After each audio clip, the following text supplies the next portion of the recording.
Dinamis.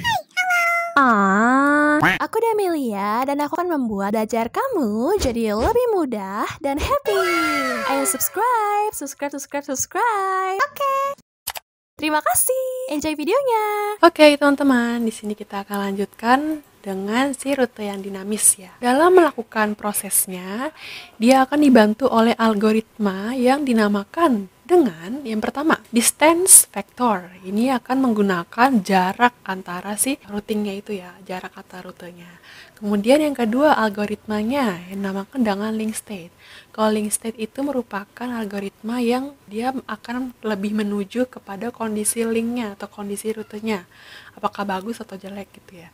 Dia akan menggunakan algoritma yang dinamakan dengan Dijkstra ya. Kalau misalnya distance vector atau berdasarkan jaraknya, menggunakan algoritma Bellman dan Ford-Fulkerson. Kemudian yang ketiga ada yang namanya hybrid. Nah, hybrid ini dibuat untuk mengambil keuntungan atau keunggulan-keunggulan dari kedua algoritma-algoritma di sini, yaitu distance vector dan link state. Makanya kan masing-masing distance dan link state ini kan ada kekurangannya ya kan, dan juga ada kelebihannya.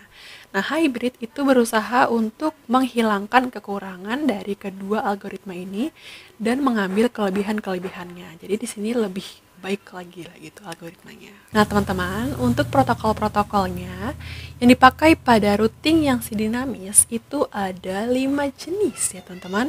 Ada RIP, IGRP, EGRP, OSPF, dan BGP. Dimana kalau misalnya dari RIP sampai OSPF itu digunakan dalam satu AS yang sama, sedangkan kalau BGP itu digunakan untuk koneksi antar AS. Apa sih AS itu, kakak? Nah, jadi AS itu merupakan singkatan dari Autonomous System ya. Artinya ini merupakan protokol di dalam suatu grup yang sama ya. Jadi kalau misalnya kita lihat pada gambar ini ya teman-teman, di sini ada klasifikasi dari routing yang sifatnya dinamis. Oke. Di sini routing yang dinamis itu terbagi menjadi dua. Ada interior gateway protocol atau IGP ya. Ada yang eksterior atau EGP. Nah, yang interior terbagi menjadi dua lagi. Ada namanya distance protocol, ada link state protocol. Oke. Nah, seperti yang telah kita pelajari, kalau distance dia mempunyai algoritma yaitu Bellman dan Ford-Fulkerson. Kalau link state dia punya protokol namanya Dijkstra. Protokol algoritma ya, dimana algoritma ini pasti akan diatur ya kan, ada pengaturannya supaya dia bisa terkoneksi atau tertata dengan rapi lah gitu. Nah, yang mengatur itu atau protokol-protokolnya diklasifikasikan. Jadi kalau distance vector di sini terbagi menjadi ada RIP, di sini RIP. Oke. Ini RIP 1. Ini RIP 2. Dan juga di sini ada IGRP dan EIGRP. Oke? Jadi ini terus ini sama kedua RIP ini berada di dalam satu distance protocol. Jadi algoritma si Bellman sama si Ford itu akan diatur oleh si protokol ini. Kemudian untuk link state ya, dia akan diatur oleh protokol OSPF yang ini. Dan juga ISIS.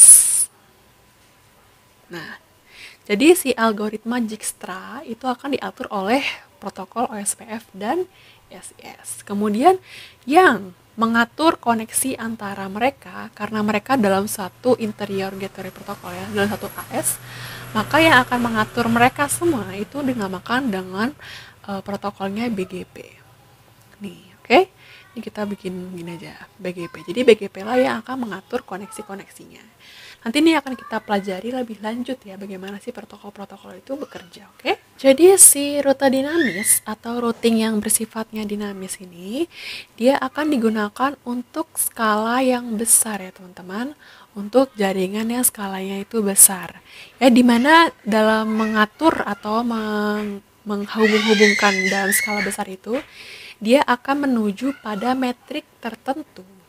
Oke, jadi di sini namanya dengan metrik tertentu. Apa sih metrik? Metrik itu seperti menentukan kemampuan protokolnya itu pengen yang ke arah mana gitu ya. Apakah dia lebih prefer ke arah yang bagian bandwidth Apakah dia lebih prefer ke arah yang bagian cost atau harganya? Dia akan mencari rute yang harganya paling murah gitu ya. Kalau ini adalah bandwidth yang paling besar, apakah dia termasuk menuju ke arah yang delay-nya itu sedikit ya? Protokol yang delay-nya itu dikit maka dia ambil gitu rute-rutenya, atau dia mengambil hop count, berapa banyak edge yang dilewati atau rute-rute yang dilewati, atau dia mengambil berdasarkan load atau bebannya, misalnya beban yang lebih mudah, lebih sedikit dia lewat, atau kalau lebih berat dia nggak usah lewat, atau dia berdasarkan reliability atau kehandalan. Masing-masing metrik ini itu akan menentukan protokol mana yang akan digunakan ya teman-teman. Jadi seperti protokol yang tadi kita sebutkan, RIP, IJRP, OSPF dan teman-temannya, dia akan ditentukan oleh metrik. Jadi kalau misalnya RIP itu dia menggunakan metrik yang sifatnya apa? Apakah dia lebih prefer ke hop count? Apakah dia lebih prefer ke yang delay? Nah, seperti itu.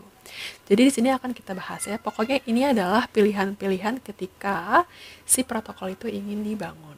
Dia berdasarkan apanya sih kalau misalnya emang ingin membangun sebuah rute gitu. Jadi di sini ada beberapa fungsi-fungsi dari protokol routing dinamis ya teman-teman. Teman-teman bisa baca di sini. Di sini adalah tempatnya untuk berbagi informasi antar router ya kan. Karena kan apa? Karena dinamis ini dia ditanamin algoritma ya kan. Terus algoritmanya ini akan otomatis mengkomunikasikan atau mengkoneksikan router-router yang ada. Jadi makanya dia bisa dikatakan dengan berbagi informasi. Kemudian dia juga langsung mengupdate tabel routing ketika ada topologi yang berubah. Ya, ketika tabel routingnya itu berubah, dia langsung otomatis diupdate. Makanya dia sifatnya itu efektif, yang dinamis ini. Dan ini akan berbeda dengan yang statis tadi, dimana kalau ada perubahan harus di broadcast ke masing-masing user ya, supaya dia tahu router mana sih yang belum dipakai gitu ya, supaya bisa dilewatkan datanya. Kemudian yang terakhir adalah dia akan menentukan jalur yang terbaik untuk mencapai tujuan. Di mana jalur yang terbaik ini berdasarkan metrik yang telah kita omongi sebelumnya. Apakah jalur yang terbaik itu berdasarkan bandwidth, berdasarkan cost, delay, hop count, load, atau reliability? Nah, itu tergantung pada protokol yang digunakan. Jadi seperti itulah protokol pada routing yang sifatnya dinamis. Dia menggunakan algoritma tertentu dan juga dia menggunakan protokol tertentu ya. Algoritmanya ada berapa teman-teman tadi? 3. Ada distance protokol, ada link state, dan ada hybrid. Kalau protokolnya itu ada banyak ya tadi ya telah kita pelajari. Ada RIP, ada EIGRP, ada BJP, dan ada teman-temannya lagi ya, ada banyak. Pokoknya dia tujuannya itu adalah supaya bisa menghasilkan QoS yang sangat bagus ya teman-teman. Dimana QoS ini kan merupakan parameter yang digunakan pada IP ya. Kalau kita ngomongin jaringan IP seperti ini, dia akan mengacu pada parameter yang dinamakan dengan QoS. Dimana QoS ini banyak sekali parameternya. Yang pertama pasti dia akan ditentukan oleh delay terlebih dahulu. Delay atau latensi. Dimana dia akan berusaha supaya delay atau jeda waktu pada saat dia mengirimkan datanya itu sedikit ya teman-teman. Kemudian yang kedua adalah jitter. Jitter ini digunakan pada fiber optik biasanya. Kemudian yang ketiga adalah packet loss, di mana si router ini berusaha supaya packet loss-nya rendah ya. Dia berusaha membawa informasinya itu sebaik mungkin supaya packet loss-nya itu tidak ada ya, atau rendah lah kemungkinannya ya. Kemudian yang terakhir adalah throughput. Throughput itu adalah pengeluaran ya. Berapa banyak sih pesan yang selamat sampai si tujuan ya. Jadi kalau misalnya ada pengirim mengirimkan pesan kepada tujuan, berapa banyak sih pesan yang berhasil selamat ke si tujuannya itu.